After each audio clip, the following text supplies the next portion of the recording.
नमस्कार दोस्तों। तो अक्सर हम लोग न्यूज़ में सुनते रहते हैं कि जो हमारी इंडियन करेंसी है रुपीज़, वो कभी डॉलर के कंपैरिजन में स्ट्रॉन्ग हो जाती है तो कभी कमज़ोर हो जाती है। एक्चुअल में ऐसा होता क्यों है और हमारे लिए इन चीज़ों को जानना क्यों ज़रूरी है?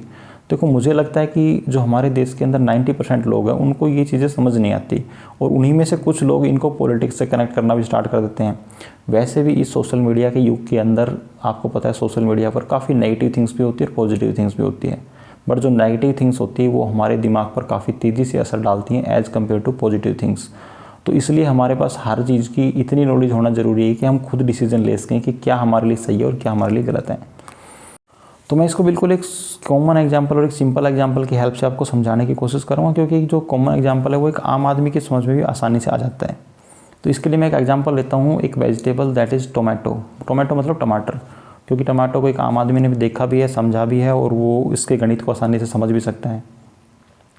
जब हम मार्केट के अंदर जाते हैं टमाटर को परचेज़ करने के लिए, तो हम लोगों ने देखा होगा काफ़ी बार कि किसी सीज़न में वही टमाटर 80 रुपये पर किलो के हिसाब से बिक रहा होता है, और किसी दूसरे सीज़न में वही टमाटर 10 रुपये पर किलो के हिसाब से बिक रहा होता है। ऐसा इसलिए होता है क्योंकि जब टमाटर की सप्लाई मार्केट के अंदर ज़्यादा हो रही होती है तो उसके जो प्राइस होते हैं वो कम हो जाते हैं। बट किसी उसी दूसरे सीज़न में जब टमाटर की सप्लाई मार्केट में घट जाती है, बट उसकी जो डिमांड है, मतलब उसको जो खरीदने वाले लोगों की संख्या है वो आज भी उतनी है, तो उसके जो प्राइस होंगे वो बढ़ जाते हैं। सेम उसी प्रकार से डॉलर के केस में भी होता है। जब डॉलर की जो सप्लाई होती है हमारे पास, अगर वो कम हो जाती है और उसकी डिमांड बढ़ जाती है, तो जो हमारा रुपीज़ है वो क्या हो जाएगा, कमज़ोर हो जाएगा डॉलर के कंपेरिजन में। और इन दूसरे केस के अंदर जब जो डॉलर की सप्लाई है हमारे पास वो बढ़ जाती है और उसकी डिमांड कम हो जाती है, तो जो हमारा रुपीज़ है वो डॉलर के कंपैरिजन में स्ट्रॉन्ग हो जाता है। अब ये डॉलर की सप्लाई और डिमांड से हमारा क्या मतलब है? सप्लाई का मतलब है कि डॉलर हमारे पास आता कहाँ से है, और डिमांड का मतलब है वो जाता कहाँ से।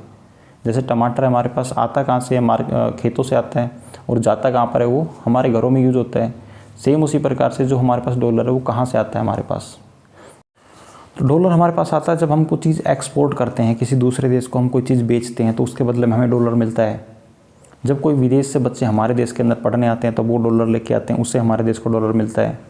कुछ NRIs होते हैं जो हमारे देश के बैंकों के अंदर पैसे डिपॉजिट कराते हैं तो उससे भी हमें डॉलर मिलता है। उसके अलावा कुछ और बड़ी बड़ी कंपनियाँ जब हमारे देश के अंदर कुछ इन्वेस्टमेंट करती हैं तो उससे भी हमें डॉलर मिलता है। इसके अलावा भी आप काफ़ी चीज़ें होती हैं जिससे हमें डॉलर मिलता है। उसके अलावा अगर हम बात करें अब कि इसकी डिमांड कौन करता है, मतलब डॉलर की हमें सप्लाई कहाँ करनी होती है, मतलब डॉलर को हमें देना किसको होता है।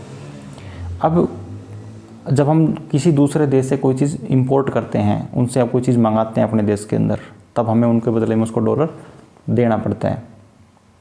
इसके अलावा जो NRI जिन्होंने हमारे देश में बैंक में पैसा डिपॉजिट किया था, जब वो अपना पैसा वापस निकालता है, उसको पैसे की डिमांड करता है, तब हमें उसको डॉलर देना पड़ता है। जब उन बड़ी बड़ी कंपनियों ने हमारे देश के अंदर इन्वेस्टमेंट की थी, अब वो कुछ इनकम करेंगे, कुछ कमाई करेंगे और अपने देश के अंदर वापस जाएंगे, तो उसके बदले में हम लोगों को उन्हें डॉलर देना पड़ता है।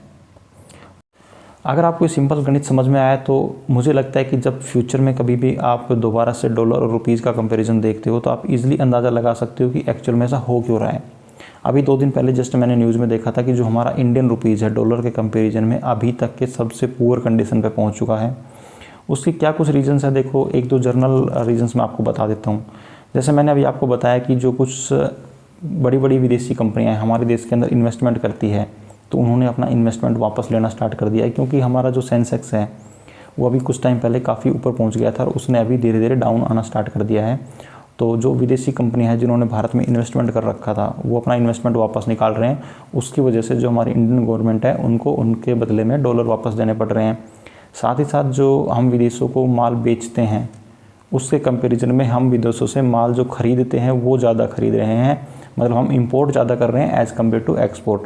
इसलिए भी जो डॉलर की डिमांड है वो ज़्यादा बढ़ती जा रही है, और इन कुछ रीजंस की वजह से आज की डेट में जो हमारा इंडियन रुपीज़ है वो डॉलर के कंपैरिजन में काफ़ी पुअर कंडीशन पे पहुंच चुका है। अगर आपको हमारी जानकारी अच्छी लगी तो आप वीडियो को लाइक कर सकते हैं, मैक्सिमम टू मैक्सिमम शेयर कर सकते हैं, और अगर आप फ्यूचर में इसी प्रकार की कुछ बेटर जानकारी लेना चाहते हैं तो आप नीचे कमेंट बॉक्स में कमेंट करके भी हमें बता सकते हैं। मिलते हैं नेक्स्ट वीडियो में, तब तक के लिए बाय बाय, टेक केयर।